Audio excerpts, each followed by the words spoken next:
Now, Jake, we also have to remember, step back a little bit. Well, ask yourself a basic question about network integrity. You guys talked about the Russia hoax nonstop. The FBI was investigating it. The FBI was investigating it, and so we covered them. And so you took the words of unnamed FBI agents and put them on your network as if they were the gospel truth. You did it again and again. A viewer of your network would have believed that Donald Trump and Vladimir Putin conspired in 2016. No. That was totally and preposterously false. No. Well, that's what you just said is why. false. We covered an FBI investigation. I don't know why you want to talk about the FBI investigation. You covered it in a way that gave credence to anonymous sources' accusations. You did it yourself. Your network did it, Jake. Senator Vance, good to see you. Thank you so much. Thank you. So let me ask you, obviously, Trump's former chief of staff, General John Kelly, was alarmed, he says, by what he heard when Trump said he wanted to use the National Guard or the Pentagon to go after the enemy within. Americans with whom he disagrees, including the Pelosi's, Adam Schiff. And then he gave an interview. He said that Trump, quote, certainly falls into the general definition of fascist, that he is, quote, certainly an authoritarian, admires people who are dictators. You've called him a disgruntled former employee. But why shouldn't Americans out there listen to somebody who worked closely with Trump, worked with him longer than you've worked with him, retired four-star Marine general, served his country honorably, who is conservative, who says he agrees with Trump on most policies, but is worried about this aspect of Trump? So let me just say two things in response. So first of all, a lot of what John Kelly, pretty much all of what John Kelly accuses Donald Trump of saying, there were other people in the room, Mike Pence's former chief of staff, for example, who've explicitly said Donald Trump never said those things, right? So one, on Mike the Pence, specific the guy comments, who's not going to support Trump because Mike Pence's former chief of staff said that Donald Trump didn't say those things, right? So that's number one. Number two, I actually think there's an interesting conversation here to have, Jake, which is why does John Kelly not support Donald Trump? It's about policy. It's actually not about personality. He says he agrees with Trump on most policy. No. He agrees with Trump on most policy. He disagrees with Trump on how Trump views his role and his and the fascism and the authoritarianism. I don't buy that, Jake. I don't buy that, because if you actually look at John Kelly, at folks like Liz Cheney, the fundamental disagreement they have with Donald Trump is, even though they say that they're conservative in the sense that they want America to get involved in a ton of ridiculous military conflicts. They want America to police the world, and Donald Trump wasn't. John Kelly lost a son in Afghanistan.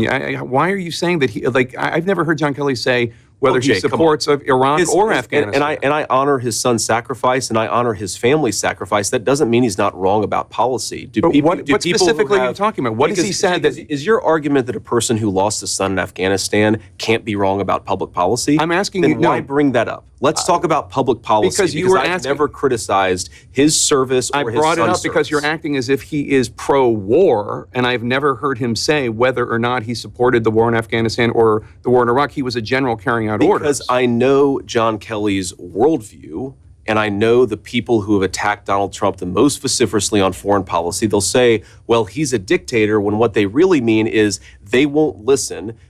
Donald Trump wouldn't listen to the leadership of the military when they wanted him to start ridiculous conflicts. That is a consistent theme.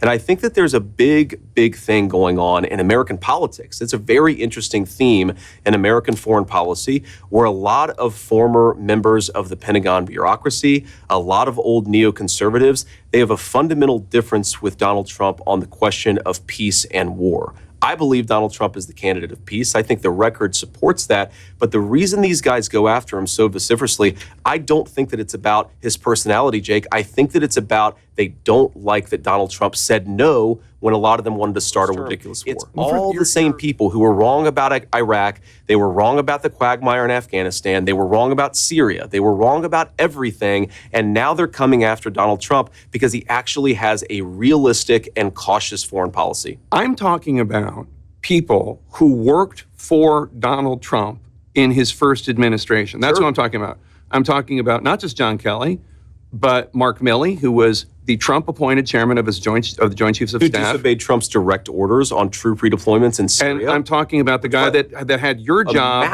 A massive violation of his constitutional oath, by the way. I'm talking about the guy that had your job before Donald Trump's supportive crowd wanted to hang him, Vice President Mike Pence, who said, as you know, that Trump put himself before the Constitution. I'm talking about General Mattis, also Secretary of Defense in Trump's administration. I'm talking about Mark Esper, the Secretary of Defense, who told me that Trump does have fascistic tendencies. John Bolton, H.R. McMaster, Alyssa Farah-Griffin. Okay, Jake, these are Trump administration officials. Listen to every Trump administration official? You know, one reason why Kamala Harris doesn't have as many people criticizing her is because she doesn't fire people who fail. That's why we haven't had a real audit of the disastrous Afghanistan withdrawal, is because Kamala Harris protects failures in government. Donald Trump fires them. And I'd much rather have the president who fires people who screw up. Now, Jake, no, this is an important point. Kamala Harris. You did not fire Mike Pence. Kamala Harris. He did not fire Mark Milley. Kamala Harris. He did not fire John. He fired a lot of those people, Jake, and he did because they weren't doing their job. But this is the thing, Jake. We've now spent 5 minutes talking about people in Donald Trump's staff who think he's not fit for office. He fired. Who think he's not fit for office. Oh, they didn't think he was unfit for office until they had a falling out with him because he fired them. And we're not talking about the public policy.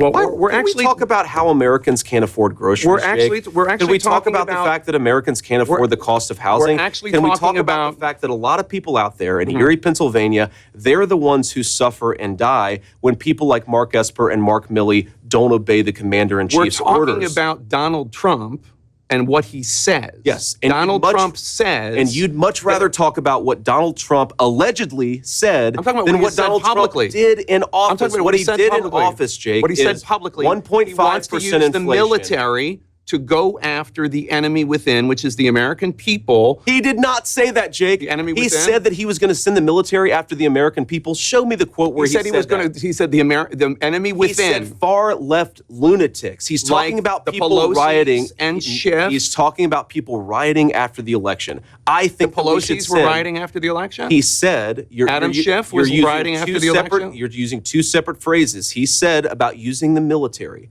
that far-left lunatics, people who riot in the wake of an election, people who burn down American cities in the summer of 2020, yes, we should have a federal law enforcement response. This is what he said to Joe Rogan on Friday. The enemy within that he wants the military to go after. No, this is the enemy within a bigger problem than Kim Jong-un. The second part.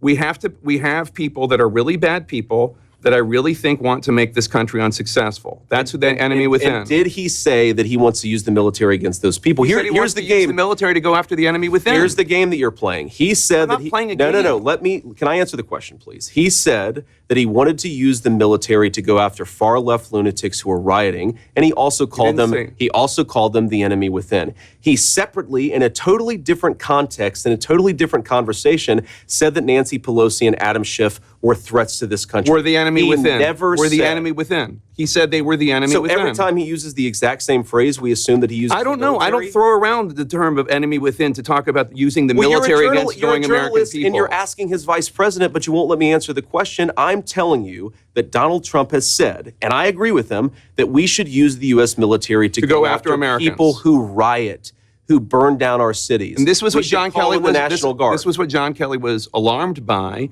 the idea of using the U.S. military to go after Americans. That's what he said. Donald Trump never said Americans writ large. You keep on putting words in his mouth and my mouth. Are they or are they not Americans? Far left people who commit acts of violence, who riot. And now you're doing a very narrow definition of what he said, which is not what he said. That's not what he said. But let me ask you. Let me ask you the bigger question. He did say that, Jake. He did. He said that he wanted to use the U.S. military. Let me clarify. To go after far left lunatics, yes. And then he also added people who were rioting and looting. And he never said. He added Schiff.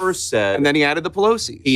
And then he added people that don't want the country to succeed. He said that Adam Schiff and Nancy Pelosi he used in a separate context in a separate conversation. And what you're doing is you're smashing two totally different conversations. Fox asked him about this last week, and he didn't take issue with it. He said the enemy within is the biggest threat to this country. But did he say the enemy within, that he's going to use the military against Nancy Pelosi? Donald Trump offered Nancy Pelosi the National Guard on January the 6th, and according to private emails, she rejected it. So let's talk about things.